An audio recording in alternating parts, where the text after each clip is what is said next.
Assalamualaikum warahmatullahi wabarakatuh.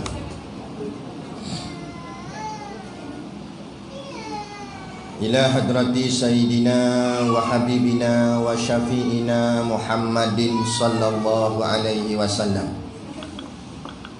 wa ila arwahi abaihi wa ikhwanihi minal anbiya'i wal mursalin, salawatullahi wassalamuhu alaihi wa alaihim ajma'in, wa ala ali kulli wa sahabati wal qarabati wa tabi'in wa tabi'it tabi'in bi ihsanin ila yaumiddin, wa ila arwahi walidina wa muallimina wa dhawil huquqi alaina ajma'in, wa khususan ila hadrati al-imam al-syekh Salim bin Sumair Hadrami al-Syafi'i. Bisiril Fatihah.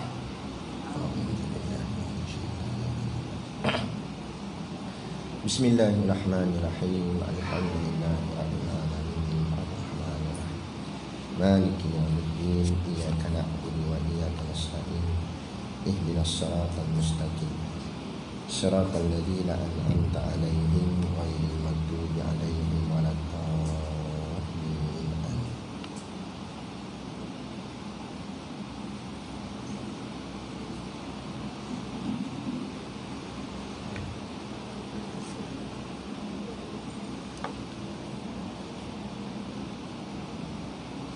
Bismillahirrahmanirrahim. Bismillahi ma sya'allah, la yasukul khaira illallah. Bismillahi ma sya'allah, la yasrifu su'a illallah. Bismillahi ma sya'allah, ma kana min ni'matin faminallah. Bismillahi ma sya'allah, la haula wa la quwwata illa billah. Bismillahirrahmanirrahim. Alhamdulillahi rabbil alamin, wa bihi nasta'in ala umurid dunya waddin. Wassalatu wassalamu ala ashrafil anbiya'i wal mursalin, wa ala alihi wa ashabihi ajma'in. Ashhadu an la ilaha illallah wa ashhadu anna sayyidana Muhammadan abduhu wa rasuluh. Allahumma salli wa sallim ala sayyidina Muhammad, miftahu babi rahmatillah, salatan wa salaman daimaini bidawamil mulkillah, adada ma fi ilmillah. Allah subhanahu wa ta'ala berfirman di dalam suratul Baqarah, lembu betina, surah yang kedua, pada ayat yang ke-32 daripada 286 ayat pada juzuk yang pertama. A'udzu billahi minasyaitonir rajim. Qalu subhanaka la ilma lana illa ma 'allamtana innaka antal alimul hakim. Sadaqallahul azim, yang bermaksud qalu, malaikat itu menjawab, subhanaka, maha suci engkau ya Allah, La ilma lana, kami tidak mempunyai pengetahuan, illa ma 'allamtana, selain dari apa yang engkau ajarkan kepada kami. Innaka antal alimul hakim, sesungguhnya engkau jualah yang maha mengetahui lagi maha bijaksana. Dan lagi firman Allah Subhanahu wa taala di dalam surah Taha, surah yang ke-20 pada ayat yang ke-25 hingga 28. Daripada 135 ayat pada juzuk yang ke-16, a'udzubillahi minasyaitonirrajim. Qala rabbi syrah li sadri. Nabi Musa berdoa dengan berkata, wahai Tuhanku, lapangkanlah bagiku dadaku, wa yassir li amri, dan mudahkanlah bagiku tugasku, wahlul 'uqdatam min lisani, dan lepaskanlah simpulan dari lidahku, yafqahu qawli, supaya mereka faham perkataanku. Wala haula wala quwwata illa billahil aliyil azim, dan tiada daya meninggalkan maksiat dan tiada kuasa berbuat taat melainkan dengan pertolongan Allah Subhanahu wa taala yang maha tinggi lagi maha agung. Amma ba'd. Alhamdulillah, kita sama-sama panjatkan syukur kehadirat Subhanahu wa taala yang dengan limpah dan kurnianya diizin oleh Allah Subhanahu wa taala kepada kita pada pagi yang mulia ini dapat sama-sama kita berhimpun di dalam satu majlis ilmu yang moga-moga majlis ini diberi ganjaran yang berlipat kali ganda daripada Allah Subhanahu wa taala dengan ganjaran pahala, dan diampunkan akan segala dosa-dosa kita, sama ada dosa yang lalu atau dosa yang sekarang atau dosa yang akan datang, sama ada dosa yang kita zahirkan, kita nampakkan, atau dosa yang kita sembunyikan. Dan moga-moga sedikit pengorbanan kita untuk hadir dalam majlis ilmu ini, Allah nilainya satu pengorbanan yang besar di sisi Allah, sehinggalah dengan kesungguhan pengajian kita ini menjadi asbab untuk Allah masukkan kita semua ke dalam syurganya nanti di hari akhirat kelak, insya-Allah. Amin ya rabbal alamin. Yang saya hormati pengasas Encik Ismail dan semua ahli jawatan kuasanya yang terlibat, yang tak dapat kita nak sebutkan namanya satu persatu, yang amat-amat disanjungi para asatizah, alim-alim ulama, tuan-tuan guru, ustaz ataupun ustazah yang mungkin hadir pada pagi ini. Mohonlah ditegur kepada hamba yang fakir dalam bidang ilmu ini, sekiranya apa yang disampaikan dan dikongsikan ada salah dan silapnya. Yang kita kasihi ayah-ayah, ibu-ibu, pemuda-pemudi muslimin dan muslimat yang dirahmati Allah sekalian. Baik, alhamdulillah. Dari segi tengok daripada depan ni nampak macam makin ramai. Alhamdulillah. Tak lama lagi sampai jalan luar tu. InsyaAllah. Kan? InsyaAllah. Bagus majlis ilmu hari ni mendapat sambutan daripada orang ramai berbanding dulu-dulu payah kadang-kadang. Kan? Ni kita bersungguh-sungguh insya-Allah. Jadi baik, dan tengok gaya tadi kitab pun masing-masing dah mula ada dah. Jadi hari ni kita akan mula membedah kitab kita ni, mula kita mengajinya secara khusus. Baik. Kaedah pembacaan kitab ni ialah kaedah pondok. Kerana kitab ni adalah kitab pondok. Iaitu maksud kaedah pondok ni maknanya kita baca sikit sahaja, tetapi kita huraiannya panjang. Supaya kita bukan nak khatam, kita nak faham. Sehinggalah kita khatam. Kalau khatam semata tapi tak faham, tak ada tujuan lah. Jadi penat sajalah kita baca pun, kan? Jadi biar tak apa, tak khatam tak apa, yang penting faham. Satu-satu kita akan hurai insya-Allah. Tak faham boleh tanya. Dan nak tanya, saya ni jenis tak ada protokol. Maksud tak ada protokol macam mana? Mana nak tanya bila-bila masa pun boleh. Tengah-tengah mengajar kelas ni pun angkat tangan nak tanya soalan pun boleh. Sebab kalau dia simpan soalan, takut-takut lupa. Dia pun simpan dulu soalan, tunggu hujung. Sampai hujung tadi ada Ustaz, tapi hilang dah. Tak ingat dah nak tanya apa. Jadi takut terlupa, tanya siap-siap tak apa. Tanya terus. Tapi janganlah tengah-tengah saya cakap pam poin tengah padat, tiba-tiba dia celah, nanti hilang poin saya pula. Mana saya berhenti tu, lepas tu nak tanya, Ustaz saya nak tanya, boleh. Dan saya straight je, saya ni tak ada lah orang cakap apa ganas sangat ataupun syadid sangat. Bukan guru yang jenis kerah, tak ada masalah. Nak pergi tandas tengah-tengah kelas tu silakan je pergi, tak payah bagi syarat ke apa pun tak apa. Dah dikira hormat dah pada saya, tak ada masalah. Boleh je bangun dan keluar terus pergi tandas. Bangun nak balik pun tak apa. Tapi jangan balik lah. Baik. Jadi buka muka surat yang depan sekali tu. Tak ada muka surat. Muka surat 2, tapi dia tak tulis 2. Yang ada Bismillah. Belah mana? Yang tuan-tuan punya apa? Rumi ke Jawi? Ustaz. Ada Rumi, ada Jawi. Itu ada yang tak cukup tu ambil 50. Apalah tu. Nanti tambah lagi. Lepas tu nanti Ustaz banyak-banyak lah. Takut yang rapat-rapat kita boleh main. Okey baik.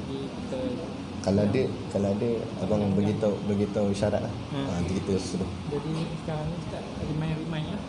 Ada yang baru masuk. Tadi saya dah beritahu. Okey baik. Untuk enggang untuk baca belakang. Okey baik. Okey baik. Alhamdulillah kita nak mengaji ni ramai, bagus. Tapi masalah kita sekarang ni undang-undang kita lah, SOP ni kan. Nak tak nak tu kita kena ikut juga. Sebab nanti akan menyusahkan kita balik juga. Memanglah kita semua ni insya-Allah semua sihat-sihat belaka, tak ada simptom apa. Cuma dia lah bila dah undang-undang nak kena ikut juga. Sebabnya bila kemarin hari tu di Pondok Amilin ada buat kuliah juga. Jadi ada polis datang, tengok datang tak kena syarat dan dia suruh batalkan dan balik. Jadi kita takut pagi ni dia ada datang juga. Tapi Encik Ismail kita akan standby kat luar tu. Kalau nampak ada gaya-gaya mereka datang, kita bagi isyarat. Kita bukan suruh lari, tapi maknanya kita jaga jarak, supaya dia tengok okey line clear. Kita kena pandai kat lakon. Alamak live pula. Bagulah.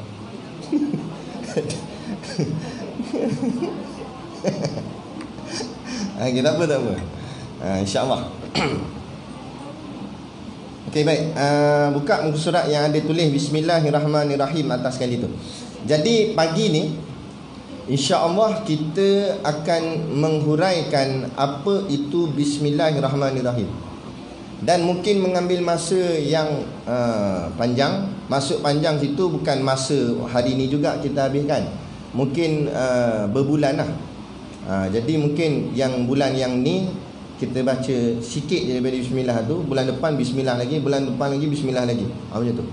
Sebab kami di pondok, Tok Guru kami syarah Bismillahirrahmanirrahim ni 7 hari 7 malam. Bismillah saja 7 hari 7 malam. Pengajiannya pagi selepas subuh sekali, duha sekali, zuhur sekali. Jadi maknanya syarah dia dalam. Tapi saya taklah bawa syarah macam mana syarah di pondok tepat-tepat kat sini. Sebab sini kita kebanyakannya orang awam. Walaupun begitu tak boleh juga saya meringan-ringankan syarah tu juga. Jadi kita ambil yang mana yang memang penting, kemudian kita simpulkan bagi memudahkan kita faham, insya-Allah. Okey. Jadi apa yang saya akan sebutkan nanti ni tidak tertulis di dalam kitab. Kerana itulah dipanggil syarah. Yang ada pada tuan-tuan tu bukan syarah. Yang ada pada perempuan tu iaitu matan kitab nama dia. Ni kita ni, yang kitab depan kita ni dipanggil matan. Matan ni maknanya ulama susun satu perkataan yang ringkas tetapi tidak dihuraikan lagi. Dia bagi poin-poin sahaja.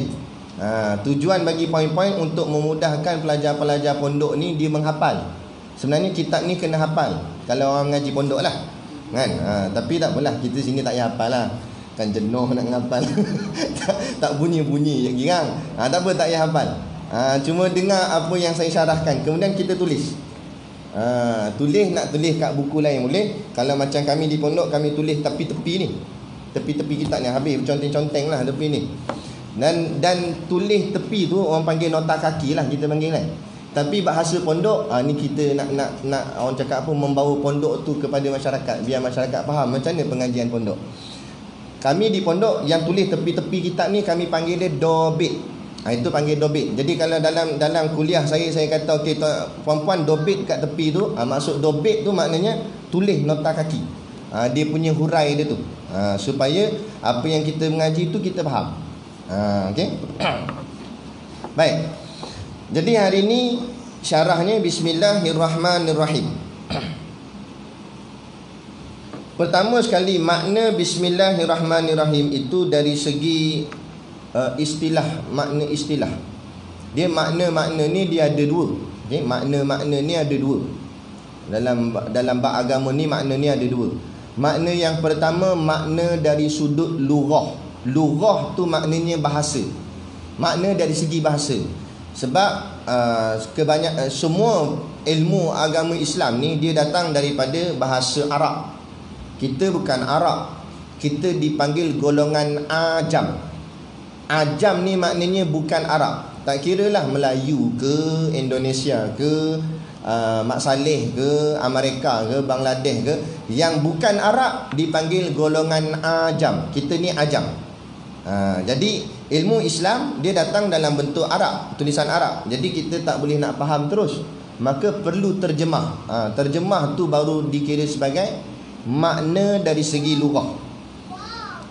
Baik, jadi Bismillahirrahmanirrahim, makna dari segi lughah, dari segi bahasa, okey, bi tu maknanya dengan, ismi tu maknanya nama. Jadi bismi dengan nama.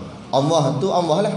Ar-Rahman tu maknanya Maha Pemurah, Ar-Rahim Maha Penyayang. Jadi yang ni kita semua tahu ni. Bismillahirrahmanirrahim, dengan nama Allah yang Maha Pemurah lagi Maha Penyayang, ataupun dengan nama Allah yang Maha Pemurah lagi Maha Mengasihani pun boleh juga. Itu baru dari segi lughah. Kemudian kita nak tengok makna dari segi istilah. Ni makna dari sudut yang kedua. Kalau dari segi lughah tadi, makna tu diterjemah sahaja bahasa dia, daripada bahasa Arab terjemah bahasa Melayu. Tapi makna yang kedua ni dia bukan nak terjemah dah, sebab dah terjemah dah. Tapi makna kedua ni dia nak menghuraikan terjemahan tu. Jadi apa maksud dengan nama Allah yang Maha Pemurah lagi Maha Mengasihani? Dia nak huraikan tu. Okay. Jadi makna bismillah dari segi istilah, iaitu abda'u bitasmiyatillahi wa dzikrihi qabla kulli syai'. Maknanya, itu bahasa Arab dia. Bahasa Melayu dia, permulaan aku mulakan tiap-tiap sesuatu dengan menyebut dan membaca nama Allah. Jadi maksudnya dengan nama Allah tu, maknanya aku mulakan tiap-tiap sesuatu dengan menyebut dan membaca nama Allah Subhanahu wa ta'ala. Tu maksud dia. Abda'u bitasmiyatillahi wa dzikrihi qabla kulli syai'. Musta'inan bihi jalla wa ala fi jami'i umuri taliban al-auna minhu. Artinya, dan aku mengharapkan pertolongan daripada Allah dalam setiap urusanku. Jadi dengan membaca bismillah ni, kita kena timbulkan dalam hati, kita mengharapkan pertolongan Allah untuk menyelesaikan urusan kerja buat kita tu. Dalam apa? Fi jami'i umuri, maksudnya dalam semua kerja kita buat, kena ada mengharap pertolongan daripada Allah. Sebab apa? Sebab kita takkan boleh buat melainkan Allah tolong. Jangan rasa benda yang jadi ni sebab kita buat. Tak. Kita cuma usaha dan ikhtiar sahaja. Apa pun yang terjadi itu adalah dengan biiznillah, dengan keizinan Allah, dengan pertolongan Allah. Kalau Allah tolong jadi, Allah tak tolong tak jadi. Pegang macam tu. Sebab banyak hari ni kita rasa bila jadi kita buat. Itu yang jadi mendabik dada. Ni aku buat ni. Tu jadi sifat keakuan, jadi sombong, jadi riak, jadi takabur. Sebab dia nampak dia buat, padahal bukan dia buat, Allah buat. Dia tak boleh buat apa-apa. La haula wala quwata. Tak ada daya dan tak ada kekuatan. Kita makhluk. Kata Syekh Ibn Atha'illah As-Sakandari sebut dalam kitab Hikam dia, dia kata makhluk ni umpama bayang-bayang. Makhluk umpama bayang-bayang. Bayang-bayang boleh buat apa? Tak boleh buat apa-apa. Nampak? Macam kita bawa perahu, naik perahu sampan, bot, lalu kat sungai, tepi tebing sungai itu ada pokok balak. Matahari terbit belah sini, kata contoh. Jadi bila matahari itu cahayanya suluh ke batang pokok tu, menyebabkan melintang bayang pokok balak tu di sungai tu. Jadi melintang batang pokok tu di atas sungai. Jadi persoalannya, adakah perahu boleh tersekat dengan sebab bayang-bayang batang pokok balak? Pokok tadi tu.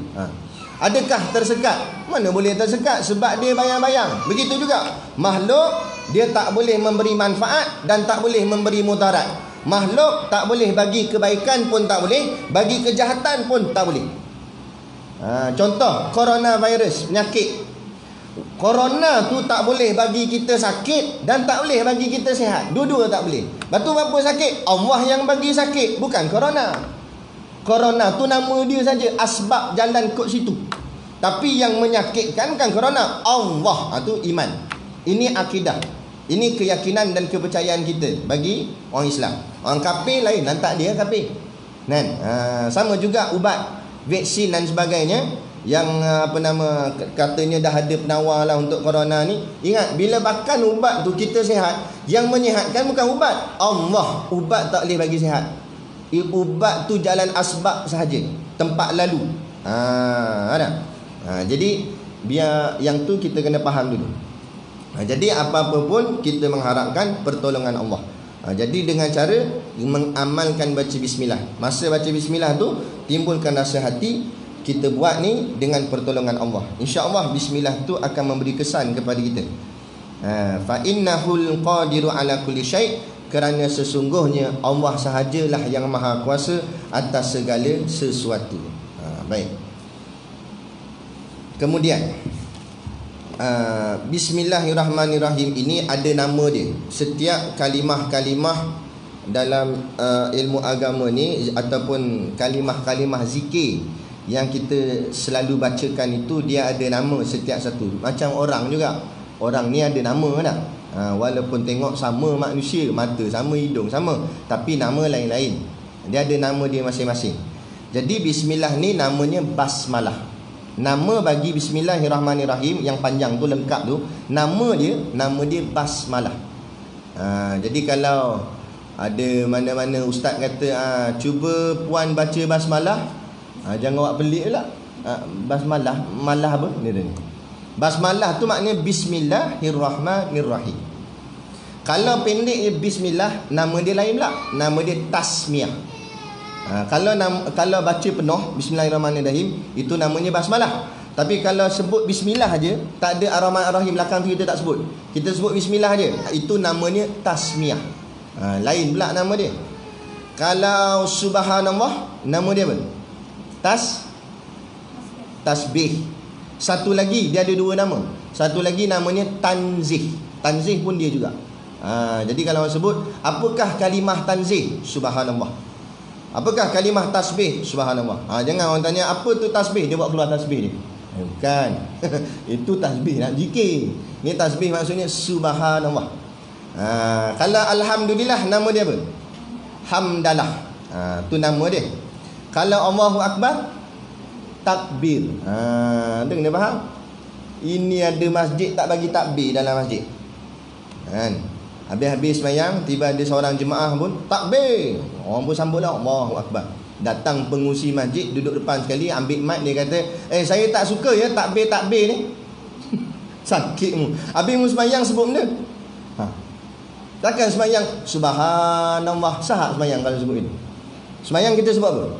Allahu akbar. Allahu akbar tu nama dia apa? Takbir. Dah pasal pula tak boleh takbir dalam masjid. Tu sembahyang tu takbir lah tu. Azan tu takbir lah tu. Allahu akbar, Allahu akbar, tu takbir.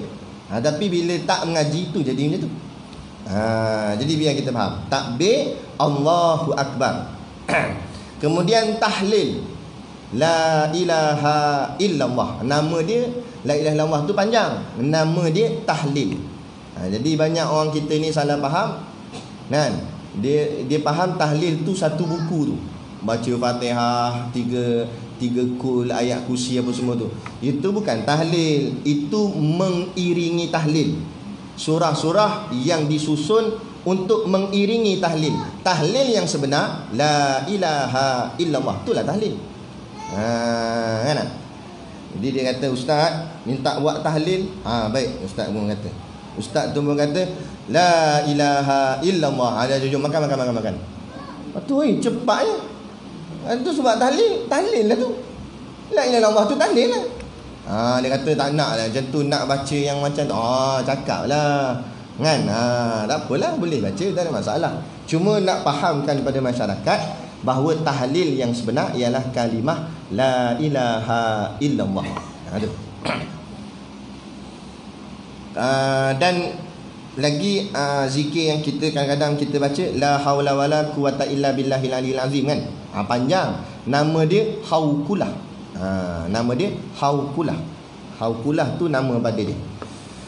Baik, jadi itu ringkasan dah cerita berkenaan dengan nama-nama bagi setiap zikir sebagai pengetahuan tambahan kita. Barulah ada beza mengaji dengan tak mengaji. Orang mengaji dia tahu benda ni, orang tak mengaji tak tahu. Baik. Kemudian kita nak pergi kepada peranan tentang hukum membaca bismillahirrahmanirrahim. Baca bismillah ni dia ada 5 hukum. Kadang-kadang dia jadi wajib, kadang-kadang dia jadi sunat, kadang-kadang dia jadi harus, kadang-kadang dia jadi makruh, kadang-kadang dia jadi haram. Okey. Faham dulu 5 hukum ni. Yang pertama wajib. Apa makna wajib? Mayuthabu ala fa'iluhu wa yu'aqabu ala tarikuhu. Maknanya makna wajib itu buat dapat pahala, tak buat dapat dosa. Itu makna wajib. Buat kita boleh pahala, tak buat kita boleh dosa. Itu makna wajib. Makna sunat kita buat dapat pahala, tak buat tak dapat apa-apa. Itu sunat. Kalau harus buat pun tak dapat apa-apa, tak buat pun tak dapat apa-apa. Tak jadi apa-apa semua. Buat pun tak jadi, tak buat pun tak jadi apa-apa.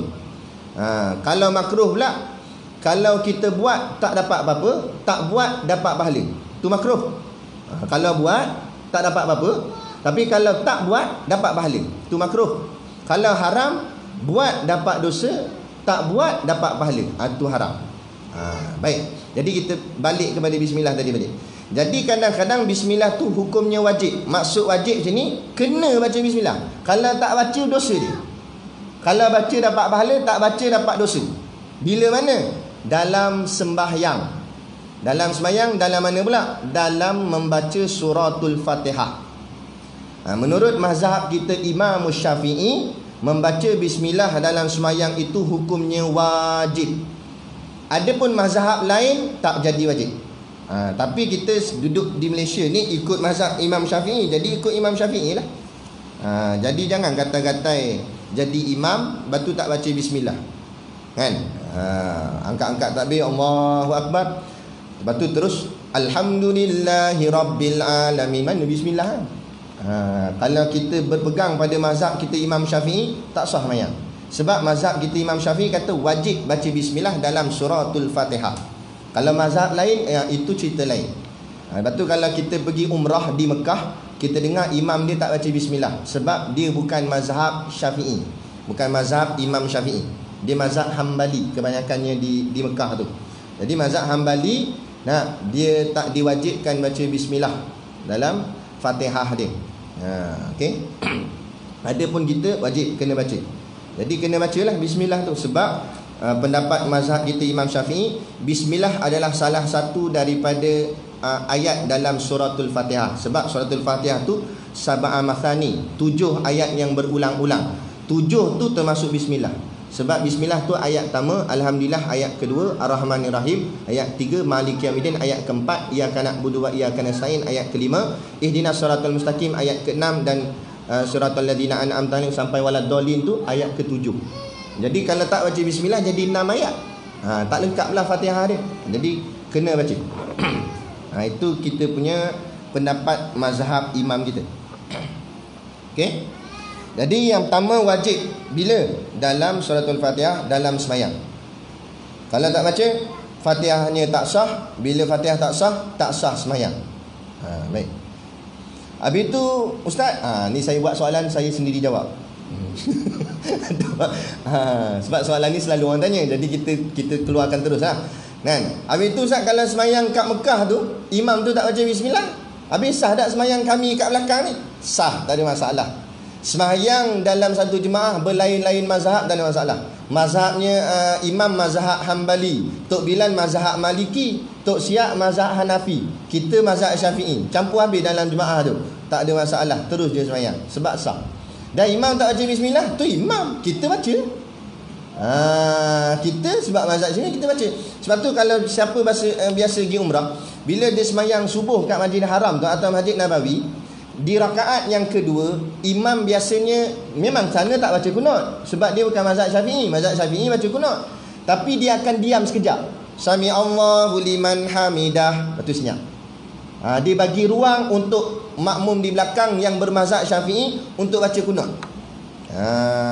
Jadi kita yang bermazhab Syafi'i baca kunut time tu. Tapi jangan baca slow-slow sebab kan sekejap imam nak sujud dah. Dia baru Allahumma hdini. Oh dini, Allahu akbar. Allah dini apa. Yang ringkas dah lah. Baca lebih kurang gitulah. Sebab dia bukan bagi ruang lama sangat, sekejap je. Habis tu kalau tak dan Ustaz, tak dan pun tak apa sebab kunut bukan wajib, kunut sunat. Jadi kalau kita tak baca pun sah sembahyang, tak ada masalah. Baik. Jadi itu bismillah nak ceritanya wajib dalam sembahyang. Yang kedua, hukum bismillah itu sunat. Apa makna sunat? Buat dapat pahala, tak buat tak dapat apa-apa. Jadi kalau kita baca bismillah boleh pahala. Kalau kita tak baca bismillah tak dapat apa-apa. Apa dia? Bismillah ketika kita melakukan kebaikan-kebaikan. Apa-apa kebaikan lah, kita makan ke minum ke, kita baca bismillah. Dengan baca bismillah tu kita makan, nak makan kita baca bismillah, dapat pahala baca bismillah. Dan kalau tak baca, tak apa, tak berdosa pun, cuma makan dengan setan lah. Sebab Nabi kata kan, tak baca bismillah setan makan sekali. Kongsi dengan setan. Dia kata tak apalah kan Ustaz kan, kesian setan tak makan-makan. Jangan. Tak ada kerja makan dengan setan. Dah tu kalau baru teringat Ustaz nak buat macam mana? Baca bismillah ataupun baca bismillah hi awal hi akhir. Baca masa teringat baca. Bila kita teringat, kita pun baca bismillah. Padahal makan dah. Tengah-tengah makan tu Allah lupa baca bismillah. Kita pun baru baca bismillah. Maka setan yang makan dengan kita tadi, dia akan muntah balik. Jadi saya mengajar begini dekat sekolah tahfiz kat tempat kami tu, kat pondok kami tu. Tiba ada anak murid ni seorang, dia angkat tangan. Dia kata kalau macam tu baik tak payah baca bismillah terus bila dah terlupa. Kenapa pula? Dah nanti setan muntah. Kita makan muntah dia. Tak ada lah, bukan muntah betul. Simbolik saja nak ceritanya, maknanya dia akan tinggalkan kita lah, lari. Dia tak jadi tak sedap. Jadi dia pun lari. Jadi selamatlah, kita tak makanlah dengan dia. Okay? Jadi itu hukumnya sunat. Nak sunat baca, buat apa pun baca bismillah, sunat. Nak start motor baca bismillah kan. Nak buka kitab ni tadi baca bismillah, boleh pahala. Dan kadang-kadang hukum baca bismillah tu hukumnya harus.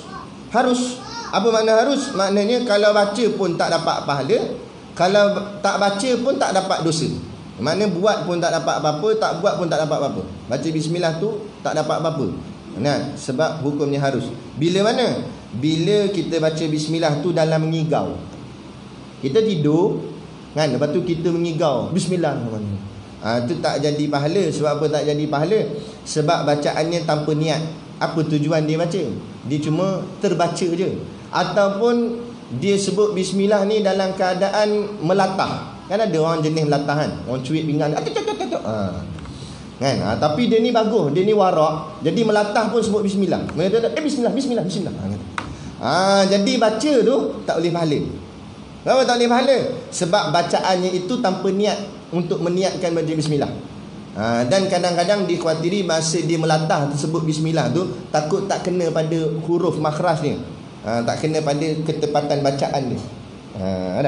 Jadi dia jadi melatah biasa je lah. Tak ada apa-apa, dosa pun tidak. Sebab dia melatah, buat perbuatan yang tak sengaja. Jadi tapi eloklah daripada melatah mencarut. Ini cuit-cuit tut semua mencarut saja. Perkataan yang keluar tu semua lucah belaka. Tadi tak elok. Jadi nampak tak elok perangai. Jadi biarlah kalau melatah tu sebut nama Allah. Sebab tu orang zaman dulu-dulu, mak-mak kita zaman dulu, kalau marah anak dia sebut dia La ilaha illallah, budak ni dia sebut zikir. Dia kata bertuah punya budak dia panggil bertuah sebab dia doa. Doakan anak ni jadi bertuah. Ini zaman sekarang, zaman moden ni, marah ke anak, setan punya anak. Patut anak jadi macam setan sebab emak yang doa. Doa mak ni makbul. Mak doa setan jadi setan. Kadang-kadang dia marah anak dia sebab anak dia tak pandai nak buat benda tu. Dia kata bodoh lah ni. Memang anak jadi bodoh lah. Lepas tu tanya kenapa fail semua subjek. Dan mak yang doa jadi bodoh, doalah pandai, doalah baik. Walaupun dia nakal, cakap baik betul lah budak ni. Doa jadi baik, jadi baik lah dia. Ni doa bukan-bukan. Dah. Sebab kata tu doa, cakap tu doa. Baik, jadi itu harus. Yang keempat, hukum baca bismillah itu makruh. Makruh ni apa pula? Makruh ni kalau kita buat tak jadi apa, tapi kalau kita tak buat boleh pahala. Kadang-kadang baca bismillah tu tak jadi apa, tapi kalau kita tak baca bismillah pada perbuatan tu boleh pahala.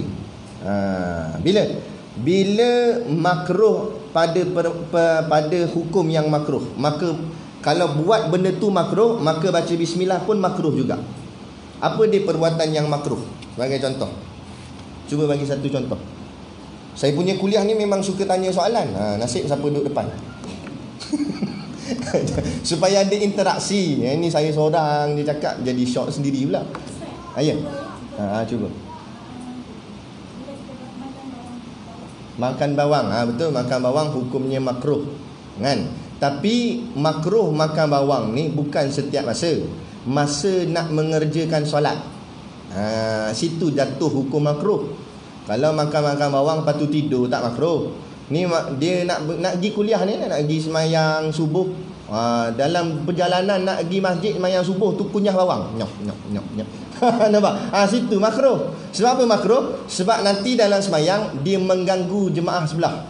Sebab apa? Bau bawang. Jadi elat bukan pasal bawang tak bawang. Elat dia sebab makruh tu sebab berbau. Maka ulama pun mengkiaskan hukum ni, maka bukan bawang saja makruh. Apa saja benda yang menyebabkan bau tak elok, bau tidak menyenangkan, hukumnya makruh dibawa dalam sembahyang. Termasuk bau danhil. Nampak? Danhil bukannya bawang, tapi bau juga tu lah. Puan tak tahulah, ganggu juga tu. Ada ke muslimat isap rokok? Kalau kita orang lelaki ada, kita sujud tu Allah sebiji bau udang garam sebelah dia. Allah kuatnya bau. Sebab kuat sangat isap rokok, hukum makruh. Sebab menyebabkan orang lain tak senang. Kan? Bau petai, kadang makan durian. Batu sendawa pula, orang lain amin dia gitu. Jemaah sebelah sampai juling mata-mata. Sebab kuatnya bau dia. Aduh. Allahu Akbar. Jadi kalau macam tu tak payahlah. Kata salah seorang guru kami, dia kata untuk hilangkan bau, siapa yang makan durian, makan timun lepas tu. InsyaAllah bau dia hilang. Kalau tak hilang juga, makan banyak sikit. Kalau tak hilang tak, kekah dengan batang-batang tadi. InsyaAllah. Kan? Sebab apa? Nak menyenangkan orang lain, supaya tak jadi hukumnya makruh. Dan ada lagi yang makruh, iaitu menghisap rokok. Kan? Tadi kita sebut hisap rokok ni makruh. Rokok ni dia ada dua hukum ni. Satu haram, satu makruh. Dia tak ada yang lain. Tak ada kata harus, tak ada mana-mana ulama kata wajib, apatah lagi sunat pun tak ada. Yang ada pendapat ulama dua saja, iaitu makruh dan haram. Ulama yang keras kata haram, ulama yang berlembut sedikit kata makruh. Jadi kalau kita nak ni, kita ambil dua pandangan ni lah. Jadi kalau walaupun pandangan tu makruh, jangan kita bersenang-senang. Alah makruh je ustaz. Faham dulu makna makruh tu apa? Ejaan makruh, mim kaf ra waw ha, makruhun. Asal perkataan makruh apa dia? Buka kamus. Asal perkataan makruh kaf ra ha. Kaf ra ha tu makna benci. Tengok terjemah dalam kamus. Karaha maknanya benci. Jadi makruhun ialah dia termasuk di dalam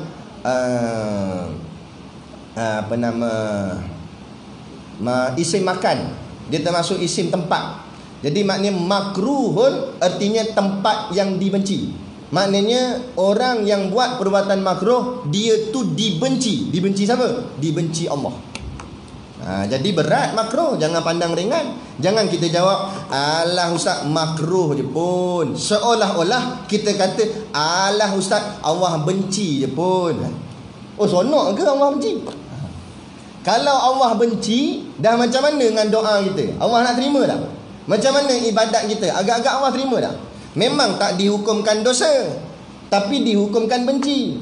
Dia kata macam mana? Ustaz Allah benci tapi tak dosa. Baik, contoh. Ada seorang budak, dia dah besar panjang, dah sampai dah nikah lah, dah kahwin apa semua. Dia balik kampung dia, jumpa bapak dia.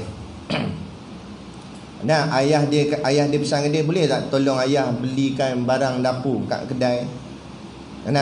Dia kata, malah ayah nak ayah pergi beli sendiri lah. Sorang pula dia sound ayah tu macam tu. Kan?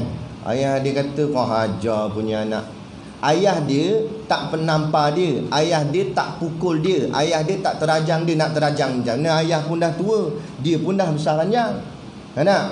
Tadi ayah tak rotan, tak pukul, tak terajang, tak ada apa. Cuma ayah tu kata, hang lain kali kalau macam ni hang tak payah balik. Hang tak payah balik. Aku menyampah, meluak tengok muka hang. Pergi berambuh. Ayah dia benci kat dia, tapi ayah dia tak pukul dia. Seolah-olah gitulah. Allah tak hukum orang tu dosa, Allah tak azab dia dengan dosa, tapi Allah benci dia. Remuk tak remuk hati dia? Renungkanlah, kita fikirlah. Jadi jangan rasa ringan makruh. Jangan rasa alah tak apa. Jangan. Sebab Allah benci. Macam tadi, walaupun ayah kita tak penampar kita, tak pukul kita, tak terajang kita, tapi ayah kita kata, aku meluak tengok muka hang, aku benci dengan hang. Allah pedih lah. Remuk hati ni, pecah hati ni. Itu baru ayah. Bayangkan kalau Tuhan kata begitu, aku benci dengan hang, meluat aku tengok muka hang sebab hang buat benda yang aku tak suka, aku benci. Allah, berat. Jadi jangan buat ringan. Yang mana ada dah hisap, cubalah berhenti. Berhenti membeli. Dia kata, okey Ustaz, saya dah berhenti beli dah, tapi saya pau kawan saya. Tak jadi juga. Kawan pula sakit hati, kau hajar, udahlah tak beli, batu ngempau aku pula. Jadi berhentilah, cubalah. Saya pun tegar dulu isakok sebelum masuk pondok. Oi, kuat. Kotak 20 dan 20 tu memang satu hari habis. Satu kotak 20 batang. Bila dah habis 20 batang, nak beli lagi mahal. Zaman saya tu dahi 20 RM10.50. Sekarang saya tak tahu, mungkin lagi mahal lagi. Zaman tu RM10.50.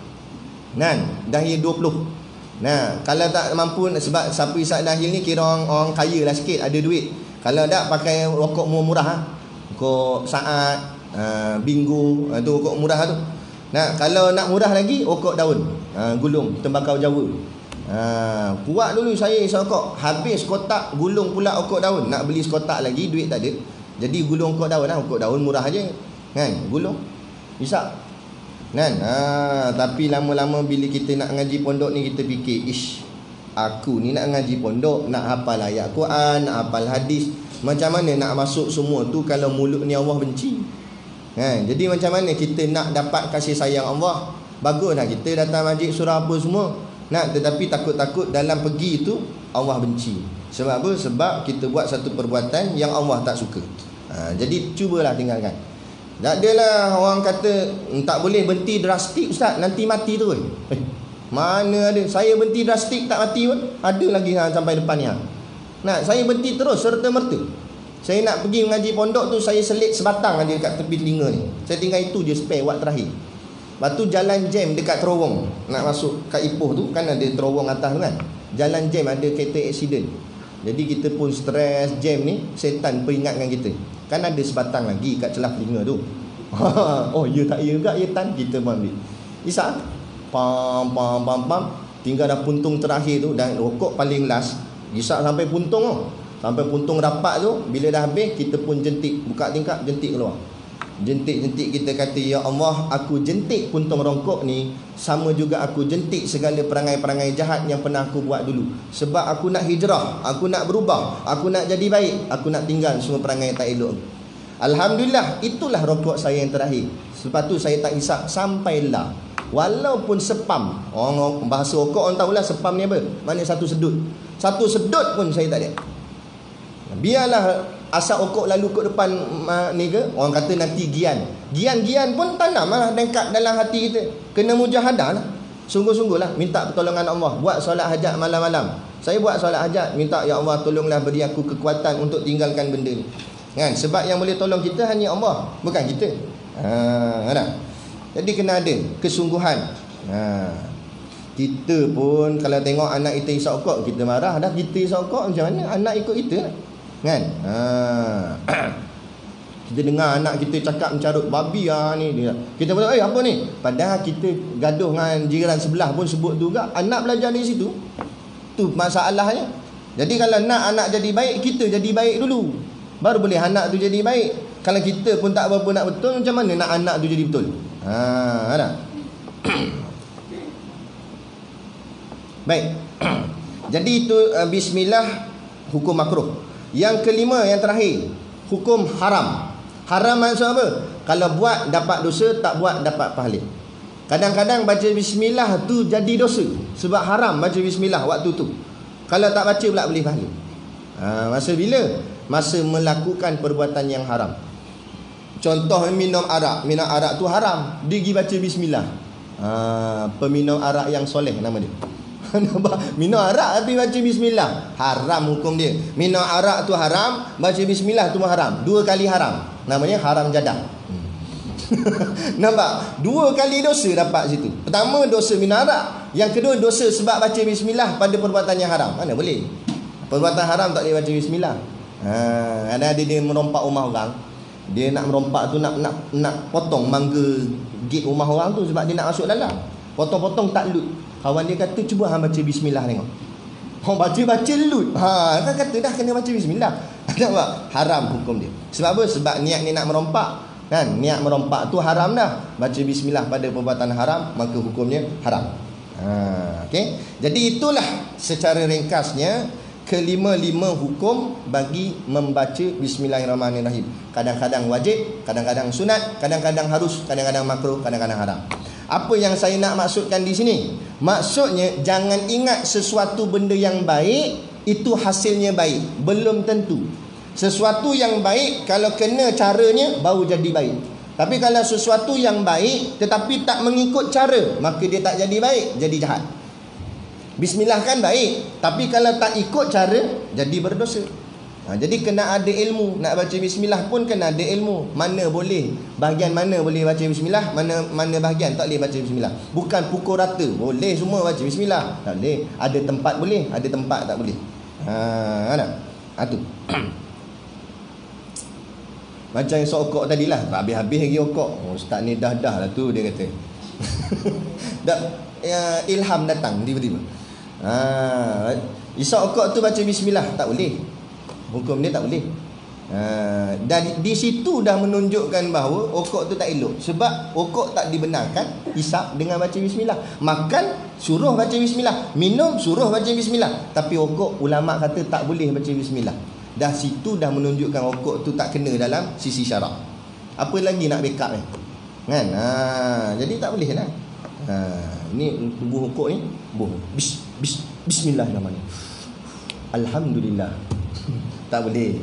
Nak bermain-main dengan ayat Allah, jangan. Tak boleh. Jangan marah nah. Ini kuliah agama, begitulah. Kan tak balik saya lagi kan. Dan kuliah memang kena cakap. Dah sakit telinga, memanglah sebab masalah diri kita. Kalau ada penyakit, pergi jumpa doktor, doktor pegang tempat sakit tak rasa? Sakitlah sebab ada penyakit. Betul lah tu. Pergi jumpa doktor, doktor pun bagilah ubat macam mana nak hilang sakit. Tapi kalau kita sihat, datang jumpa doktor, doktor kata sakit kat mana? Sakit kat sini. Doktor tekan sakit tak? Tak. Yang tekan pula doktor perempuan, sakitnya di sini dia kata. Doktor pun tekan. Oh, tak sakit, sedap. Nampak? Sebab apa dia tak rasa sakit? Sebab tak sakit. Kita datang dengar kuliah tak terasa sakit sebab alhamdulillah hati kita baik, hati kita elok. Tapi kalau datang-datang dengar, oh sakitlah dengar ustaz ni cakap. Sebab apa? Sebab dalam hati kita ada penyakit. Betul lah tu. Jadi kita kena cuci hati kita supaya buang penyakit tu. InsyaAllah kita jadi sihat. Sihat jasmani dan sihat rohani. Baik.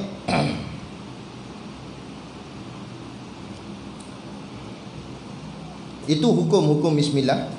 Kemudian saya nak masuk sikit lagi.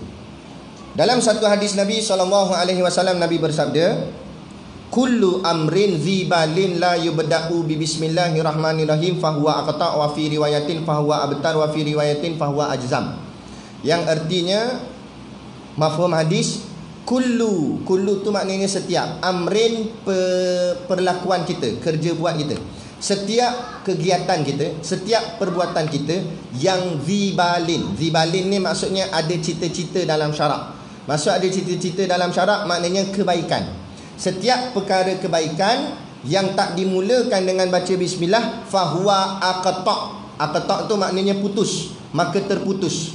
Kalau benda tu benda baik, kita tak baca bismillah pada perbuatan yang baik tu, maka perbuatan baik itu terputus. Apa yang putus? Berkatnya putus. Tak ada keberkatan. Apa pula berkat? Kenapa nak kena berkat? Berkat tu maknanya ziyadatul khair. Apa makna ziyadatul khair? Bertambah-tambah kebajikan. Maknanya baik tu bertambah-tambah. Kita nak baik kita takat ni je ke atau nak meningkat baik kita? Mesti nak meningkat. Nak meningkat kebaikan itulah dipanggil ziyadatul khair. Itulah namanya berkat. Dulu kita tak bererti. Sekarang koi mengaji ni makin alim, makin pandai, makin cerdik, makin faham ilmu. Itulah tanda ilmu tu berkat. Sebab makin jadi baik. Jadi bertambah kebaikan tu maknanya berkat. Nak tengok derma kita berkat tak berkat, bertambah derma kita. Dulu RM1, sekarang RM5. Lama-lama esok RM10, lalah kali RM50. Lah kali dengan kad bank masuk dalam tu. Maknanya bila bertambah derma kita, meningkat derma kita, maknanya derma kita tu berkat. Tapi tak dulu, kini dan selamanya RM1 tu. Jadi takut bukan tak ada berkat, kurang berkat. Berapa kurang berkat? Hati tak cukup ikhlas. Sedangkan rezeki kita makin bertambah ke makin berkurang? Saya jawab kali. Bertambah. Mula-mula dulu pakai kaki je pergi mana-mana sebab tak ada kenderaan. Jalan kaki tu sampai haus tapak selipar. Kan? Lama-lama Allah naikkan rezeki sikit, daripada pakai 2 kaki naik 2 tayar. Tapi kena kayuh sendiri. Basikal nama dia. Bolehlah Allah bagi rezeki naik basikal. Lama-lama tak payah kayuh dah, main pulas kot tangan je. Motor. Allah bagi rezeki ada motor, boleh lagi kedai apa semua. Lama-lama Allah naikkan lagi rezeki, daripada 2 tayar jadi 4 tayar. Mana? Naik kereta. Alhamdulillah dah pakai kereta dah sekarang. Kan? Lama-lama Allah naikkan lagi rezeki 6 tayar. Mana? Lori. Naik lori pula lah. Tapi last sekali 4 tayar balik. Mana? Van jenazah. Kan? Tapi nak ceritanya rezeki kita makin bertambah. Betul. Walaupun SPM kita mungkin tak lepas. Betul tak? Jadi rezeki bukan duduk pada SPM. Ni banyak orang salah faham. Mengaji tahfiz, mengaji pondok, dia tanya, oh tak ada SPM macam mana? Macam mana apanya? Rezeki bukan duduk pada SPM. Rezeki bukan duduk pada sijil. Nenek moyang kita dulu-dulu, tok-tok kita dulu, ayah mak kita dulu. Kadang-kadang SPM tak lepas. Tak kata tak lepas, ambil pun tidak kadang-kadang. Sekolah sampai darjah 5 je. Ada dulu zaman dulu-dulu. Kenyang menyanda anak-anak kita. Sampai hari ni kita membesar 12 orang anak tu. Itu baru bini pertama. Bini kedua 12 lagi, 24 semua. Elok je sampai besar semua. Betul tak? Dah takut benda. Allah akan jamin rezeki. Bahagian sijil, bahagian usaha ikhtiar je. Kita ikhtiar je. Tapi rezeki bukan duduk tang tu. Rezeki Allah jamin dah, siapa-siapa pun. Ada je bertambah aja rezeki kita. Kan, makan kita dah, perut kita tengok dulu kempis, makin besar. Tu rezeki tambah tu. Tambah. Saya kata, saya bukan kata perempuan, saya kalau perempuan tengok masa saya mula-mula masuk pondok tu, Allah cengkum, rapat pipi, kuruh keding. Lah ni tengok. Nampak? Menunjukkan bahagia. Tu baru bini satu. Kalau bini dua lagi bahagia rasanya. Baik, jadi itu maknanya bismillah. Makna kata mesti perkara yang kebaikan, zibalin, yang dipuji syarak. Okey, sekarang kita nak tahu apa perkara yang baik tu, Ustaz? Macam mana nak nilai baik? Sebab kadang-kadang benda tu nampak baik, nampak baik pada pandangan manusia, tetapi sebenarnya jahat pada pandangan syarak. Pandangan syarak maksudnya pandangan Tuhan lah. Pada pandangan Islam, pandangan Allah, jahat. Pada pandangan manusia, orang kata baik. Contoh apa contoh? Contoh kita kata bersenam, jogging ataupun main basikal kan. Orang kata baiklah, elok untuk kesihatan, pecah peluh. Nah, tapi dalam nampak macam baik tu sebenarnya jahat. Jahat tang mana jahat? Sebab jogging pakai seluar pendek. Membuka aurat. Bukan jogging tu salah, buka aurat tu salah. Lepas tu main basikal pakai ketat-ketat. Pelik sungguh saya. Tadi saya nak ke sini, main geng-geng basikal, pakai ketat, nampak punggung apa semua. Ketat sangat. La ilaha illallah. Dia boleh tak tu, dia boleh pakai. Kalau kita pakai ketat, Allah rimas. Nah, nak jalan pun ini pakai ketat. La ilaha illallah. Dia kata bukan salah main basikal tu. Islam tak larang basikal. Mau pakai ketat tu apa pasal? Pakai seluar trek biasa kan boleh. Lepas tu pakai t-shirt longgar-longgar. Boleh kan naik basikal? Bukanlah bila pakai trek gitu sangkut basikal tak nak jalan. Awak tak jalan ni? Oh, sebab seluar longgar, kena ketat baru dia jalan. Barulah kira gitu. Mana ada kan? Apa jadi gitu? Ikut sangat barat kan? Barat pakai macam tu. So kalau barat naik basikal pakai sepender saja. Naik basikal lalu depan ni pancung. Kita jangan ikut. Ikut yang Islam. Bukannya Islam melarang semua benda. Boleh, tapi ada panduan dia. Jadi apa yang dimaksudkan baik? Baik pada kita orang Islam ni ialah baik pada syarak. Kalau syarak kata baik, baiklah dia. Tapi kalau syarak kata tak baik, walaupun manusia seluruh dunia kata baik, tetap kita kata tak baik. Sebab kita bukan ikut manusia, kita ikut syarak. Syarak apa dia? Quran dan hadis. Quran kata boleh, ikut. Hadis kata boleh, ikut. Quran hadis kata tak boleh, tapi manusia kata boleh, jangan ikut manusia. Ikut Quran hadis. Sebab itulah tanda kita orang beriman. Jadi nak tahu benda tu baik tak baik, macam mana nak ukur? Saya nak buat ni, saya tak tahulah Ustaz, benda ni baik tak baik. Nak ukur dia dua benda. Kita bagi tik. Pertama, perkara yang baik dia adalah perkara yang bermanfaat. Pertama, syarat dia nak kata benda tu baik ialah manfaat. Manfaat ni asal kata nafa'ah. Manfaat, apa makna manfaat? Syekh Abdul Samad Al-Palembang sebut dalam kitab Hidayatul Salikin. Dia kata makna manfaat itu apa nama, macam mana ayat dia lupa dah. Dia tak datang pula. Tapi makna dia begini, makna dia apa-apa perkara yang menambahkan takutmu. Apa-apa perkara tak ada. Makna apa dia? Apa-apa perkara yang menambahkan takutmu pada Allah. Itulah manfaat. Maksudnya bila kita buat benda tu, hati kita jadi takut dengan Allah. Itu manfaat. Tapi kalau kita buat benda tu, kita tak rasa takut, malah lawan pula Allah, itu maknanya tak ada manfaat. Kan? Kita mengaji ni rasa takut. Allah, betul lah ustaz tu kata dosa ni. Kita rasa takut dalam hati. Kita takut dan ke aku taubat ni, kalau aku mati lagi dan aku taubat ni. Kita rasa takut. Maknanya mengaji tu jadi manfaat pada kita. Boleh pahala yang banyak. Bagus. Teruskan lagi mengaji. Kita sembahyang, kita rasa takut pada Allah. Takut terlewat sembahyang, takut terlepas waktu sembahyang. Kita rasa takut. Kita rasa, ya Allah, dah lewat kan, kat pukul 3 dah, Zuhur tak sembahyang lagi. Itu manfaatnya tu. Sebab ada rasa takut pada Allah. Yang jadi ni tak rasa takut apa-apa. Ni banyak ni berebut ni. Dah kita sampai tak ada MB dah ni. Kan? Berebut masing-masing nakkan jawatan. Dia tak tahu pegang jawatan tu tanggungjawab besar tu. Allah akan soal satu-satu. Kan? Tapi pakat-pakat masing-masing berebut lah nak jawatan. Pegang jawatan asalnya tak salah. Jadi pemimpin, jadi menteri besar ke, jadi apa ke tak salah. Jadi ketua kampung tak salah. Tapi biar pegang tu dengan rasa takut pada Allah. Takut macam mana? Aku pegang ni satgi, banyak Allah nak tanya aku ni. Jadi kita takut. Bila kita takut, kita pegang jawatan tu, kita buat betul-betul, elok-elok, teliti betul-betul, supaya nanti dihadapkan depan Allah, kita tahu macam mana nak jawab. Sebab kita buat dah hati-hati. Ni tak berebut jawatan bukan sebab nak takut pada Allah, tapi sebab nak boleh projek, nak duit banyak, nak tambah rumah lagi. Ni yang jadi ada hari ni. Orang berebut jawatan sebab nampak hasil dunia yang begitu banyak bila mendapat jawatan tersebut. Ni yang merosakkan kan. Nak menambahkan dia punya periuk nasi saja. Dia bukan nak fikir pasal rakyat, bukan nak fikir pasal agama. Tak ada, tak peduli dah dia. Dia sibuk pasal dia.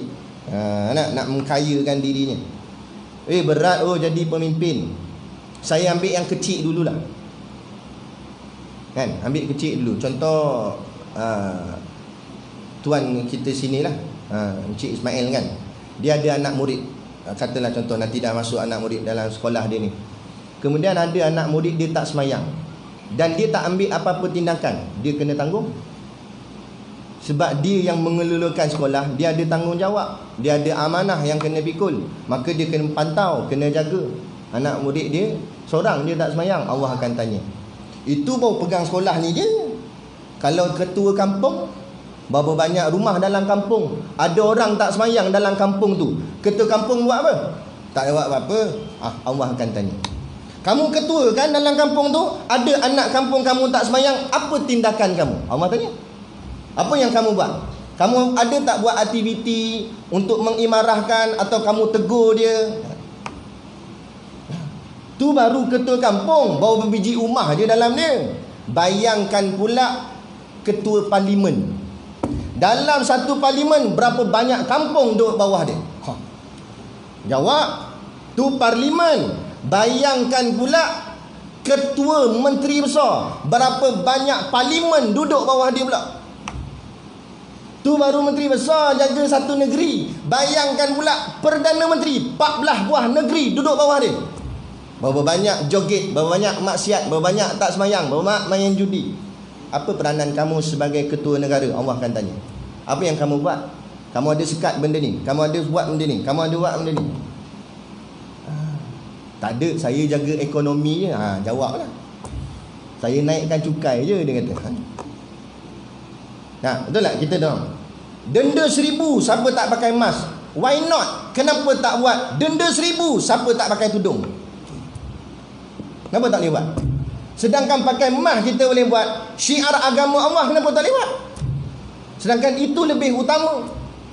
Orang yang tak pakai mask kena corona, mati dia, tapi mati dalam keadaan iman, tak ada dosa, masuk syurga. Kan salah dia, salah kat dunia je, sebab tak pakai mask. Undang-undang manusia buat. Tapi tak pakai tudung, ni undang-undang Allah. Tak tutup aurat, ni undang-undang Allah. Walaupun dia mati tu bukan sebab kena corona, tapi dia masuk dalam kubur, nanti di hari kiamat dihumban dalam neraka Allah. Bukan pasal corona tak corona, pasal tak mengikut perintah Allah. Jadi kenapa dengan corona kita straight sangat takut, dengan Allah seolah-olah kita main-main, tak ada rasa takut. Itu jadi masalah. Jadi kat mana iman kita kalau begitu? Yang lebih kelakarnya, mask dia pakai, lepas tu dia pakai skirt. Kita pun bagi mask lebih kat dia. Dia kata tak apa, saya dah ada dah. Tak, ambil mask ni tutup lutut tu. Betul tak? Allahu Akbar. Tu. Jadi maknanya manfaat, makna kebaikan mesti dalamnya ada manfaat. Apa manfaat? Bertambah takut pada Allah. Buatlah apa pun, kita cek apa kita buat tu takut ke tak takut pada Allah. Kalau takut, berarti benda tu baik, buatlah. Kan? Maknanya benda tu meningkatkan kita rasa takut.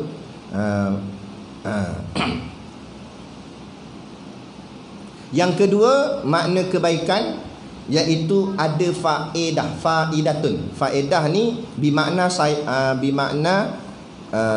samarah. Samarah bermakna hasil. Maknanya gini, faedah tu maknanya buah. Buah tu maknanya hasil. Macam kita tanam pokok, pokok jenis pokok berbuah lah, jangan pokok bunga kertas, mana ada buah. Yang pokok yang jenis buah kita tanam, apa yang kita harapkan daripada tanam tu? Mesti kita harapkan buah. Tapi kita tanam lama dah, kat 20 tahun dah tanam, buah pun tak naik. Tak payah kata buah, bunga ni pun tak keluar. Orang lain punya buah naik, buah durian apa semua naik. Kita punya pokok durian tak keluar. Tak payah kata buah, bunga pun tak ada.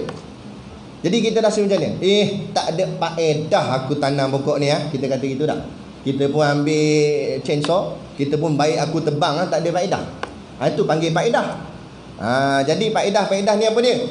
Kita buat amal di dunia, hasilnya dapat akhirat. Sebab dunia ni tempat bercucuk tanam untuk menuai hasil akhirat.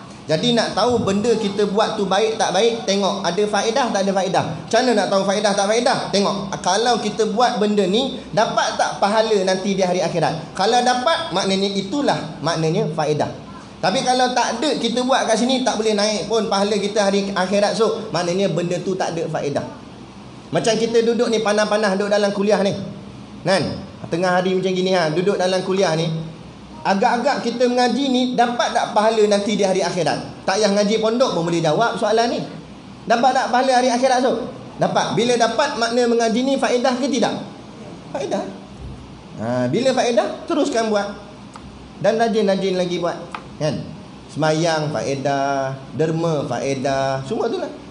Tapi kalau tengok drama Suamiku Rebaku, contoh, tu tajuk baru. drama sembilu dan drama apa kat televisyen tu, kan?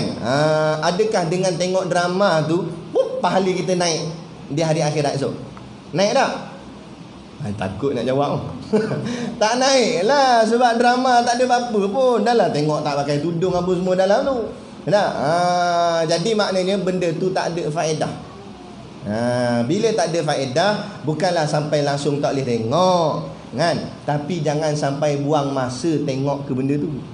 Sikit-sikit boleh lah, nak bahagian nak cuit hati, kan? Nak tengok raja lawak sikit-sikit, nak bahagian gelak sikit, takkan hidup ni muram aja.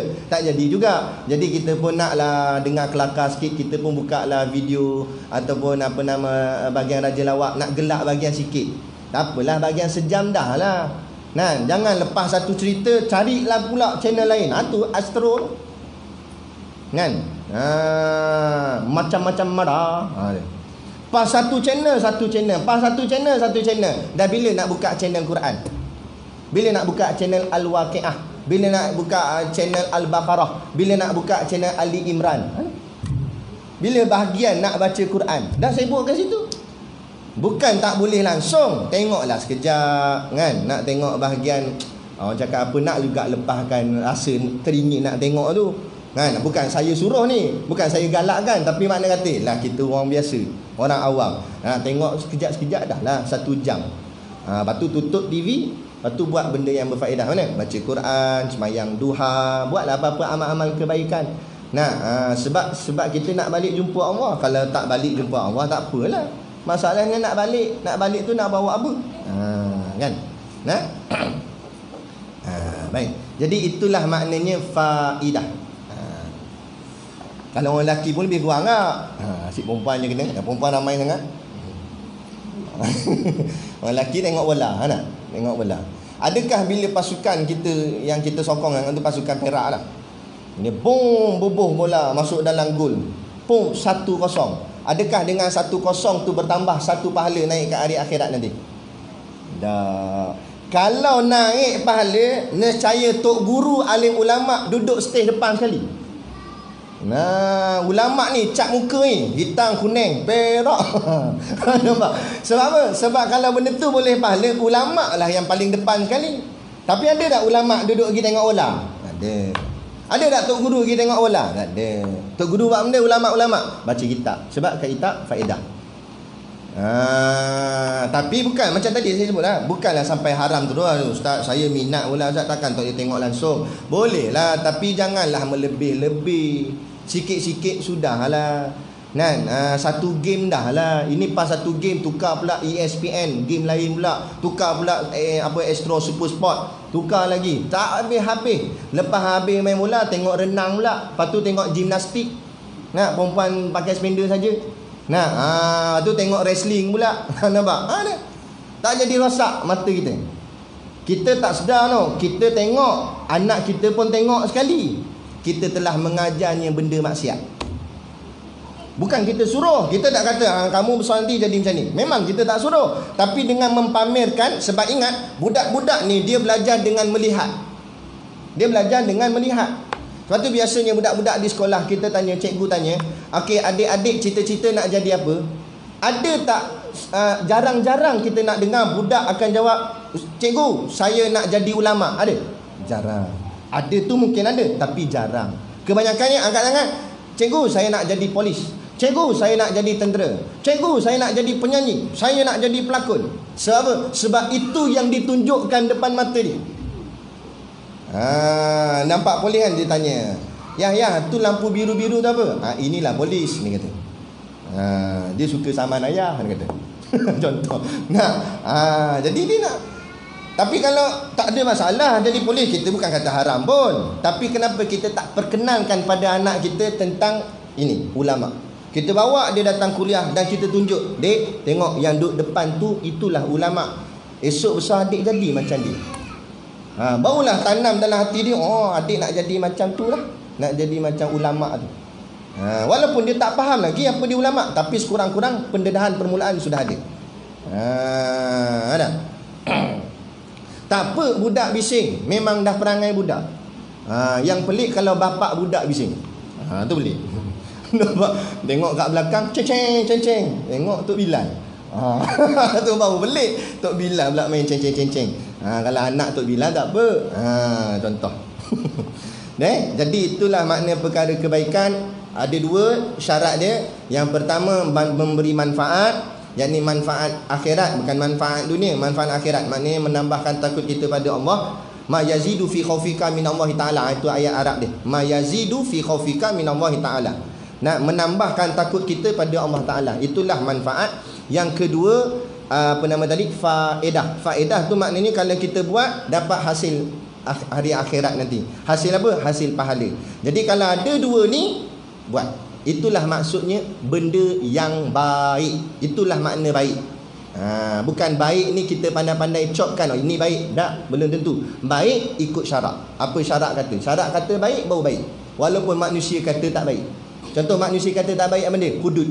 Dia kata tak baik potong-potong tangan orang ni. Dia kata tak baik. Tapi syarak kata baik ke tak baik? Syarak kata baik. Tapi manusia, semua manusia kata tak baik potong tangan. Allah kata tilka hududullah. Ini hukum aku. Wajib ikut. Wajib taat. Sebab yang nak bagi kita syurga manusia ke Allah? Allah. Dah tu pergi dengar cakap manusia. Nak buat benda, nak boleh dapat apa? Manusia tak boleh jamin kita syurga. Ikut Allah lah. Sebab Allah yang nak jamin kita syurga. Dia begitu. Jadi itulah dia untuk pusingan pertama. Bismillahirrahmanirrahim. Tapi tak habis lagi ni syarah ni, kan? Kita sambung bulan depan. Tak habis lagi. Baru kita jadi kita buat khulasah. Kesimpulannya iaitu kita dapat memahami bahawa makna bismillah dari segi lughah dan juga dari segi istilah. Yang keduanya hukum-hukum membaca bismillah. Kemudian yang ketiganya apa itu makna kebaikan yang mesti kita baca bismillah pada dia. Jadi kalau perkara itu ada faedah, perkara itu ada manfaat, jangan tinggal baca bismillah padanya. Ibu-ibu amalkan. Kalau dapat suami yang jenis cengeng, itulah satu hal juga. Masa pilih suami tu, pergi cari tu guru silat, siapa suruh? Dia tak dapat silat anak murid dia, dia silat kita. Cengeng, misai macam tanduk kebau misai, kan? Masak nasi. Haram masak nasi. Kalau dapat suami cengeng gitu, macam mana nak buat? Sambil masak tu baca bismillah. Masa menanak nasi tu baca bismillah. Potong timun baca bismillah. Doa, ya Allah, lembutkanlah suamiku. Jangan lembut suami, cakap lembut hati. Takut lembut sungguh suami tu. Lepas makan jadi lain lah pula. Itu lembut. Ni lembut hati, biar hati dia tu lembut. Ni saya bagi tip ni, kan? Orang lelaki pun ada kat tip, kan? Nak buat bini kita dah masak nasi, kita bagian suami buat air lah. Biar kerja sama sikit di dapur tu, kita kacau air. Kita pun baca Bismillahirrahmanirrahim. Ya Allah, lembutkanlah hati isteriku untuk izin aku kahwin satu lagi. Dapat. Tapi kalau kena apa-apa saya tak tanggung lah, kan? Tanggung sendirilah. Kan? Tapi nak ceritanya, insya-Allah bismillahirrahmanirrahim, amalkan. Buat apa saja kebaikan, jangan lupa baca bismillah. InsyaAllah kita akan dapat keberkatannya. Dan siapa yang mendawamkan amalan ini, dia akan dapat sesuatu yang saya pun tak tahu apa Allah nak anugerah kepada tuan-tuan sekalian, perempuan sekalian, kan? InsyaAllah. Ayah saya dia suka amal, jadi Allah mudahkan dia. Kadang-kadang nak parking kat hospital kan payah kan, parking penuh selalunya. Kalau kita main lambat sikit belah tengah hari macam tu, nak cari parking, Allah, kadang jauh nak menapak tepi jalan baru boleh, kan? Lepas tu nak masuk dalam tu pula jalan lagi jauh. Ya, baca bismillah. Masuk tu bismillahirrahmanirrahim. Ya Allah, permudahkanlah urusan aku. Ya Allah, aku ni sakit. Ya Allah, kalau boleh dapatkanlah aku tempat yang dekat supaya senang aku boleh masuk tu. Tu depan tu, betul-betul depan wad kecemasan. Rupanya tu parking ambulan. Allah mudahkan dia, insya-Allah. Kan? Jadi permudah urusan. Apa-apa pun baca bismillah. Kalau sulit baca bismillah. Tapi janganlah tunggu susah baru nak baca bismillah. Dalam senang pun baca bismillah, dalam susah pun baca bismillah. InsyaAllah hidup kita sentiasa di dalam rahmat Allah, dalam pertolongan Allah, dalam keberkatan daripada Allah. Jadi cukup sekadar tu dulu pembacaan kitab kita pada hari ini. Dan minggu depan ustaz lain, Ustaz Nazmi ke Ustaz Syami, saya tak pasti. Dia baca kitab lain lah. Kitab kita ni yang minggu pertama, Sabtu minggu pertama waktu duha, bawa kitab ni. Jangan salah bawa kitab. Bawa kitab Safinatun Najah. Ini ilmu fiqh. Tapi kita tak masuk isi lagi, baru masuk bismillahirrahmanirrahim. Jadi cukup sekadar tu. Dan kemudiannya kita buka untuk soal jawab. Ada soalan? Ya.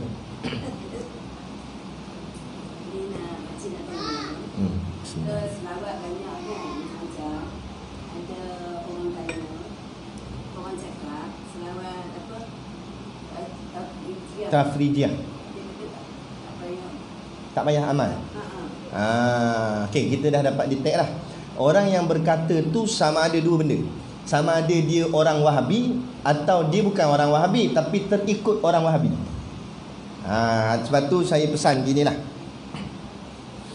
Zaman kita ni betul-betul terus terang saya kata zaman fitnah.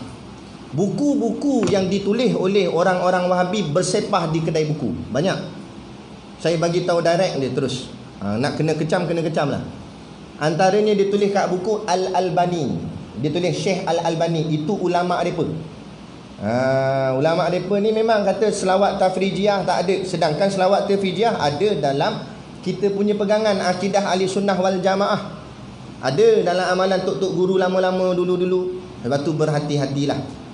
Kalau tak apa, kalau ada apa-apa masalah kekeliruan, macam ni lah kita tanya. Tanya, insya-Allah saya cuba jawab untuk manfaat semua. Jadi jawapannya, selawat tafrijiyah jangan takut untuk amal, boleh, tak ada masalah. Dan memang ada sanad turunnya amalan tu, disuruh baca kalau kita kesulitan masalah yang sangat berat, terlampau berat masalah, kita amalkannya, bacanya sebanyak 4,444 kali. Lepas tu kita tawassul, ya Allah, sekiranya engkau terima amalan aku membaca selawat tafrijiyah sebanyak 4,444 kali ni, tolonglah aku atas hajat aku ni, insya-Allah. Jadi insya-Allah, dengan izin Allah ni. Assalamualaikum. Ya.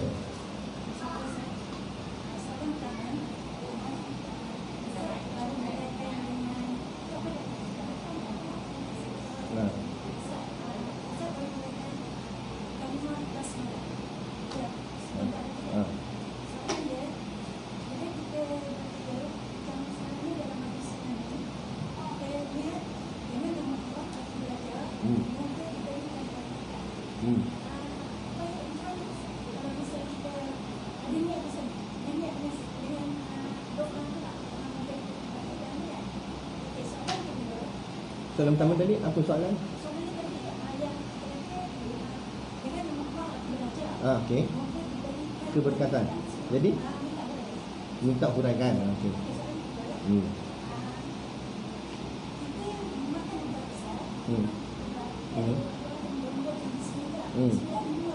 Okey. Okey. Yes.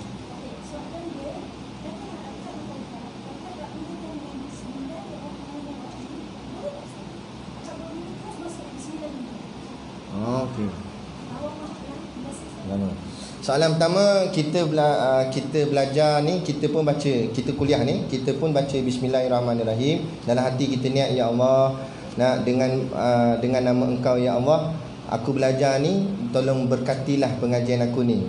Jadi macam mana? Macam mana ni bagus. Memang itu yang disuruh pun. Kan? Sebab kita ni belajar bukan hanya nak duduk-duduk saja. Kalau duduk-duduk saja boleh faedah apa? Kita nak belajar ni biar dapat berkat. Berkat tu maksudnya dapat beramal dengan apa yang kita belajar. Kadang-kadang ada orang dia belajar tapi tak boleh beramal. Ramai kadang-kadang jadi begitu, kan? Kadang-kadang belajar tapi terpesong pun ada juga. Macam ada setengah ustaz belajar tetapi tak dapat nak mengamalkan apa yang dia belajar. Jadi macam mana? Dia ceramah kuliah, dia kata kita kena semayang lah berjemaah, dia pun tak berjemaah. Kadang-kadang ustaz yang kata tu. Jadi itulah maksudnya, kadang-kadang dia boleh mengajar tapi dia sendiri tak boleh amal. Sebab takut-takut apa yang dia belajar tu tak jadi berkat pada dia. Jadi kita nak biar berkat. Tak pandai tak apa, tak alim tak apa, tapi berkat. Apa kita belajar kita boleh buat, kita boleh amal. Tak banyak pun tak apa, sikit pun jadilah pelan-pelan, kan? Itu yang pertama. Yang keduanya, dah makan ubat. Jadi dia makan ubat, dia tak baca Bismillahirrahmanirrahim, tapi dia terus baca Bismillah 4, Bismillahirrahmanirrahim, Bismillahirrahmanirrahim. Jadi hukumnya boleh tak boleh? Boleh, tak ada masalah. Tak baca Bismillah 4, tak baca Bismillah terus makan ubat saja pun boleh juga. Tadi kan kita sebut dah, hukumnya sunat. Kalau buat dapat pahala, tak buat tak dapat apa-apa. Jadi kalau dia tak baca Bismillah, dia dapat apa? Tak dapat apa-apa, dapat ubat je lah. Cuma tak afdal lah. Mana afdal? Afdalnya baca Bismillah. Kemudian dia tak baca Bismillahirrahmanirrahim tapi dia baca Bismillah 4, boleh juga, tak ada masalah. Sebab dalam Bismillah 4 itulah termasuk juga dalam Bismillahirrahmanirrahim. Dah termasuk dah, kan? Tak ada masalah. Nak lagi power, Bismillah pun baca, Bismillah 4 pun baca. Jadi 5, kan? Lupa tak apa? Boleh. Tak ada masalah. Kita fikir ubat yang ni. Betul? Macam mana? Boleh? Boleh? Boleh. Kalau ingat kita baca lah, tak ingat tak apalah, nak macam mana, dah terlupa, kan? Sebab dia, yang tak boleh terlupa ni Fatihah tadi, sebab dia wajib. Terlupa selagi tak rukuk tak batal lagi mayang. Rukuk batal mayang. Sebab Bismillah tadi tak baca dalam Fatihah semayang gitu.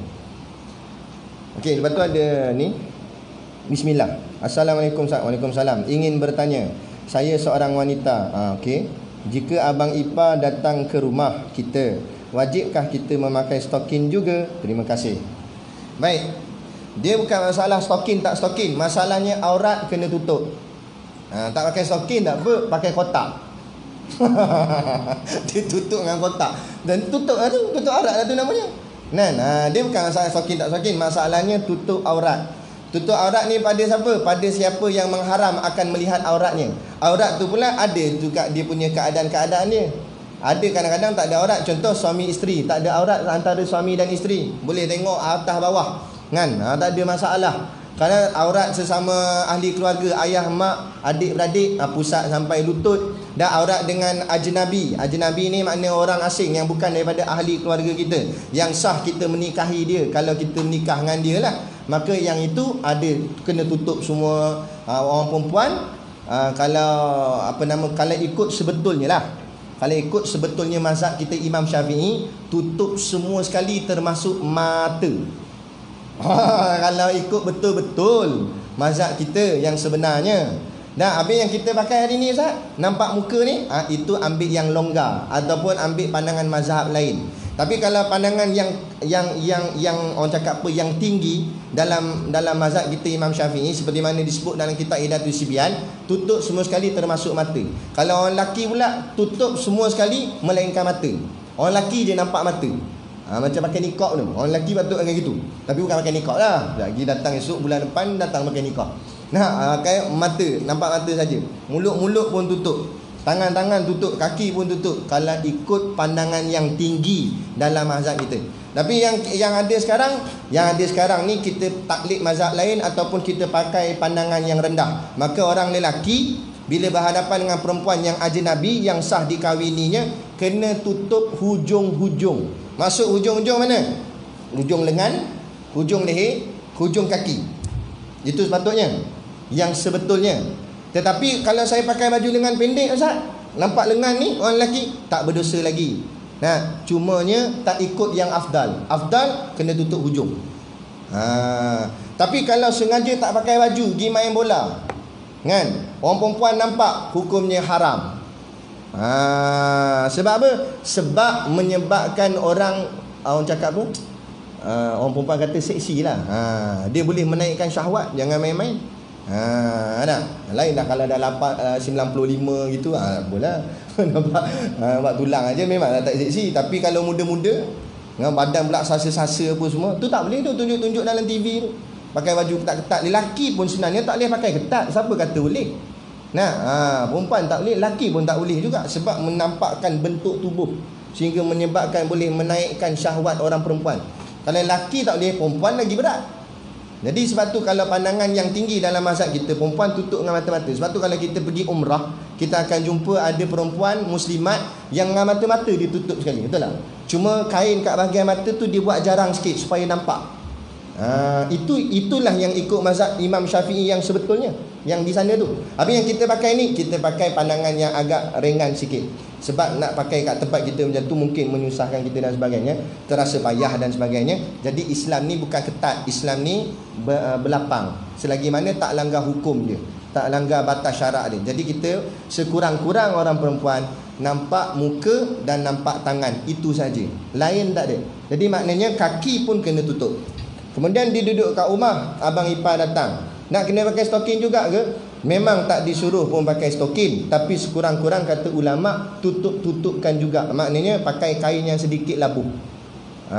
Pakai kain sedikit labuh. Dan bila duduk berhadapan dengan abang ipar tu, tutup kaki kita dengan kain tu. Jangan pergi tayang-tayang kaki tu. Tutup kaki biar ada rasa malu, kan? Ataupun janganlah duduk dekat dengan orang yang asing pada kita. Abang ipar duduklah dengan suami kita apa sebagainya. Kena jaga adab-adab tu juga, kan? Jadi begitu. Memang tak disuruh pakai stokin. Ataupun kadang-kadang orang perempuan dia buat kerja-kerja dapur kat rumah, nak basuh pinggan apa semua. Kalau lengan baju dia sampai sini basah habis lah. Jadi dia pun selak. Boleh tak? Boleh sekiranya dalam rumah dan ada hajat. Ada hajat maksudnya ada kerja nak buat. Tetapi janganlah di khalayak orang ramai. Jadi kalau buat kenduri kendara, bagian nak basuh pinggan, sebab tu orang dulu buat tersorok sikit di belakang. Ini kita buat kat pintu masuk, nak sambut tamu.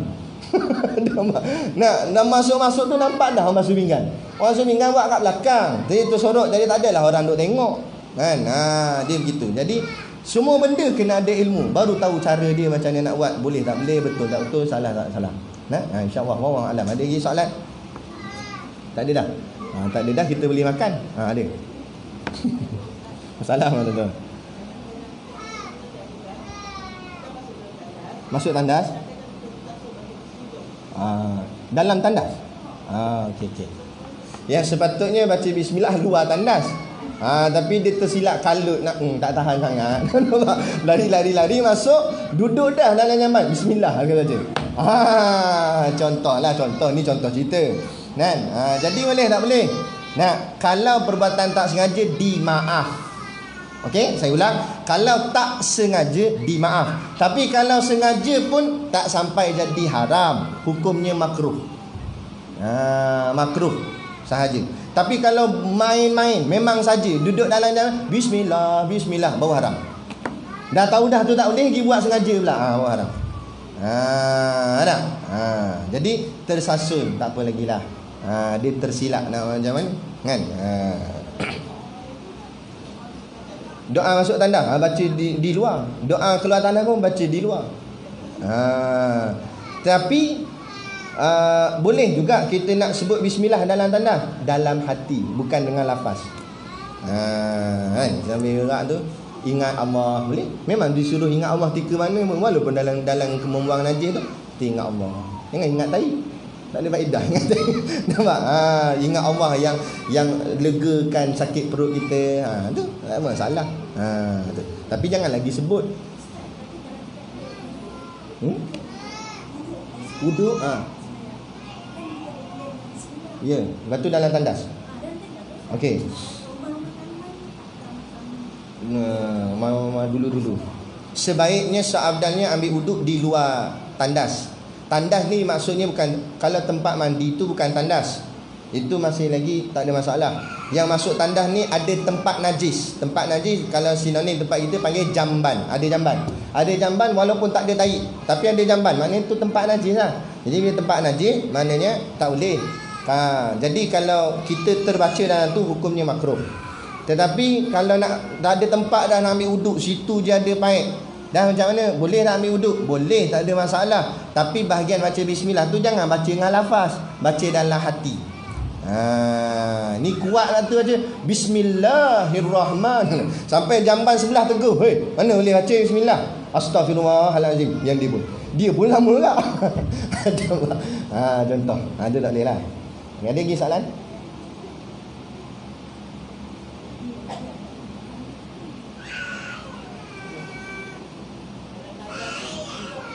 Ya? Pisahkan. Boleh? Ada, itu sebenarnya ada khilaf. Sebenarnya yang kalau ikut cara lama, dipisahkan dengan rumah. Tandas tak boleh duduk dalam rumah, kena bumbung lain. Lepas tu kalau kita tengok rumah tok-tok kita zaman dulu, tandas luar. Yang itu sepatutnya. Tapi dah zaman kita sekarang ni tak buat macam tu. Kalau buat macam tu payah pula. Nak kencing tak jadi kencing. Kau 12 malam nak pergi memang tak jadi nak pergi dah. Kencing tepi tu je lagi kan. Jadi ada ulama melonggarkan, bolehlah buat dalam rumah kan. Tapi makna kata kita cuba pisahkan antara tempat mandi dengan tempat jamban. Kalau tak boleh pisah juga, tak apalah nak buat macam mana. Tapi macam saya cakap tadi lah, kalau dalam sebumbung tu, dalam tu juga ada jamban, kita baca bismillah dalam hati sajalah. Tak payah baca dengan lafaz. Tapi kalau boleh buatlah paip kat depan rumah. Jadi nak ambil wuduk, pergi ambil wuduk kat depan rumah, jangan ambil wuduk dalam. Tapi kalau dah tak ada tempat, tak apalah nak macam mana. Gitu. Islam ni tak adalah ketat sangat dan taklah longgar sangat. Dia ada batas-batas hukum dia. Ada lagi soalan? Tak ada. Tak ada. Kita nak tangguhkan majlis. Takut laut sejuk lagi. Tak ada apa, kita bertemu kitab kita ni bulan depan lah. Tapi pengajian minggu depan adalah ustaz lain pula, insya-Allah.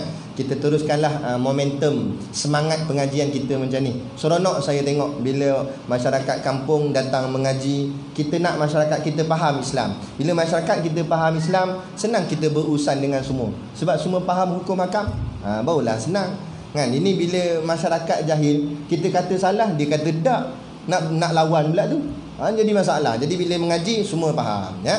Jadi insya-Allah sedikit sebanyaklah. Kalau ada yang mana terasa hati, saya mohon maaf. Apa-apa pun yang kita sampaikan ini berdasarkan ilmiah, berdasarkan ilmu, tak lain tak bukan nak menjatuhkan siapa-siapa, tetapi adalah untuk membawa kita kepada ke arah kebaikan.